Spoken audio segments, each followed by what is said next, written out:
ಆತ್ಮೀಯ H 16 news ಅರ್ಥಾತ್ ಹೆಚ್ಚಿತ ನಮಗೆ ಸ್ವಾಗತ. ನಾನು ನಿಮ್ಮವ MI ಅಥವಾ ಮಲ್ಲಪ್ಪ ಜ್ಯೋತಿ ಅವರ ಆತ್ಮೀಯರೇ, KPS ಮಕ್ಕಳಿಗೆ ಪ್ರತ್ಯೇಕ ಬಸ್ ಅಡ್ಡಿಲ್ಲ, ಒಳ್ಳೆಯ ವಿಚಾರ. ಯಾಕಂದರೆ ಕರ್ನಾಟಕ ಪಬ್ಲಿಕ್ ಸ್ಕೂಲ್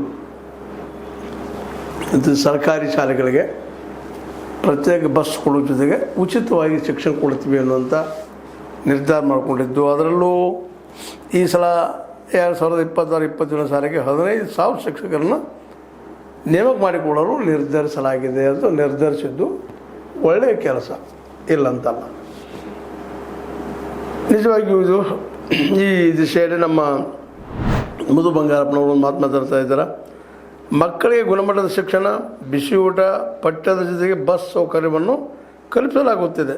ಮಕ್ಕಳನ್ನು ಸರ್ಕಾರಿ ಶಾಲೆಗೆ ಸೇರಿಸಲು ಪೋಷಕರ ಮನವೊಲಿಸಬೇಕು ಅಂತೇಳಿ ನಿಜವಾಗಿಯೂ ಒಂದು ಮಾತನ್ನು ಈ ಸಂದರ್ಭದಲ್ಲಿ ಹೇಳ ಬಯಸ್ತಾ ಇದ್ದೀನಿ.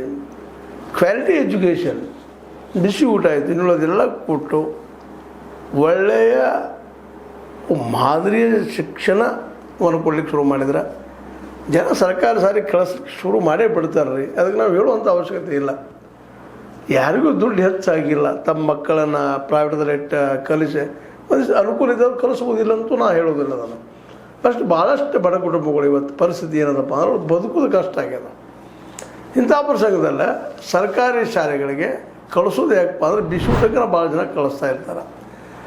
ಆದ್ರೆ ಆ ಸರ್ಕಾರಿ ಶಾಲೆಗಳಲ್ಲೇ ಈ ಪ್ರೈವೇಟಲ್ಲಿ ಕಲಿಸೋದಿಲ್ಲ ಅನ್ನೋದು ಜನಸಾಮಾನ್ಯರ ಅಭಿಪ್ರಾಯ.